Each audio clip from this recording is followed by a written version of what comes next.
fortsat 2016 med Arla Sky og ja, det kunne være lidt fedt at have sådan en måler, så man helt præcis vidste, hvad det indeholdt. Have sådan en lille, hvor man kunne kigge, og muligvis også have en hjemme, sådan så man kunne være bevidst, så kan jeg lige nå derhen, eller være ude så mange timer, inden det begynder at drysse. Fordi giver vide, hvor meget metal og alverdens ting og sager, man ikke alt har fået ind i kroppen via det der skidt. Ja, det er ikke til at vide. Nå, men i hvert tilfælde med alt det der skidt og chemtrails, geoengineering, nu har økologerne jo lige fejret sig selv og synes, de er nok så dygtige.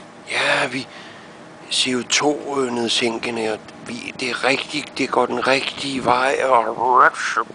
Nej, det gør det bestemt ikke. Men det går jo nok kun den rigtige vej ifølge pengene. Pengene. Fordi så længe de bliver ved med at fornægte geoengineering, chemtrails, så hjælper det ikke en meter. Og der er noget positivt ved det, og det gode ved det er, at flere og flere er opmærksomme og bevidste om det. Så jeg kan ikke forstå de her økologer, at de bider fast og holder fast så meget, de gør, at i stedet for, at de ligesom vågner op og siger, jamen, når alt det der jo ligesom er frembragt, og når der sker alt det der, som er sket rundt i verden, kunne det så ikke være en idé at begynde at ændre sig lidt?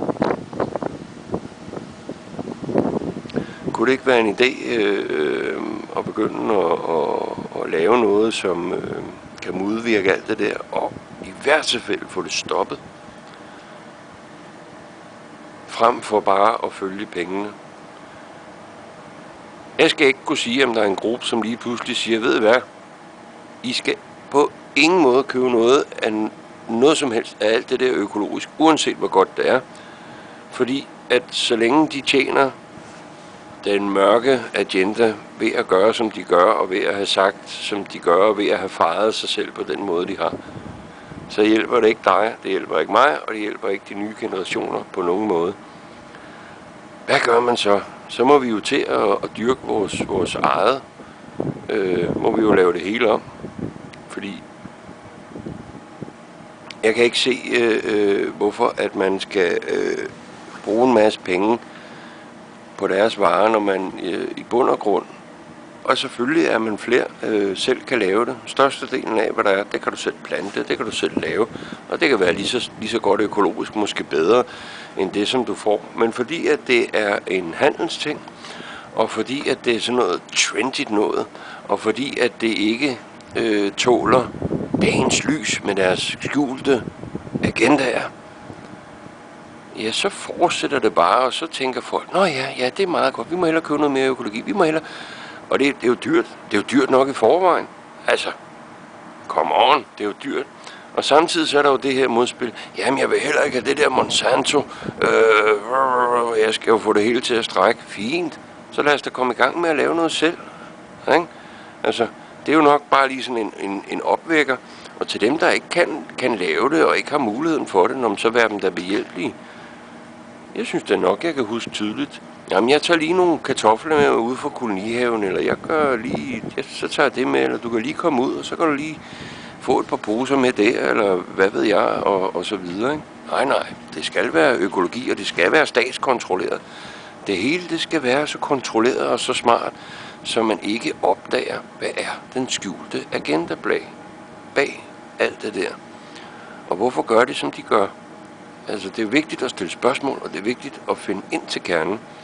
Så mit råd, det er, at enten så skynder de her økologer sig at blive meget hurtigt bevidst, og åbner munden, og forstår geoengineering og chemtrails, eller så stille og roligt, så lukkes og slukkes hele deres hurlumhej, fordi det kan ikke være rigtigt, at det skal være på den måde.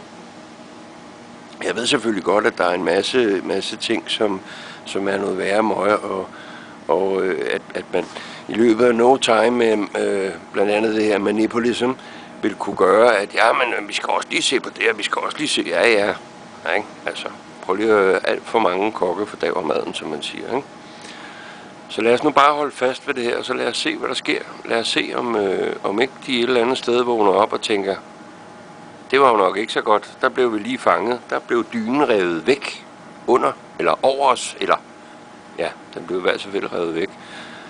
Og så må de jo melde ud, fordi der er mere end nok rundt omkring i verden, som har fremlagt beviser for det her geoengineering chemtrails, hvor destruktivt der er både for planter, mennesker og dyr. Så jeg tror nok, at de der økologer, de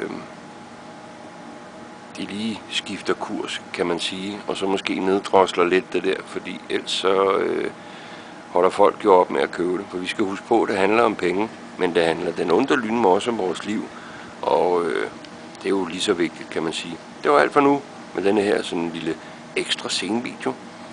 Så til dig derude, som eventuelt lige er vågnet, fordi du skulle tisse, eller at du havde brug for noget mere CBD-olie, noget naturligt CBD-olie eller CBD-past. Det kunne også være den der Weaponizer. Den har jeg ikke testet nu, men jeg glæder mig.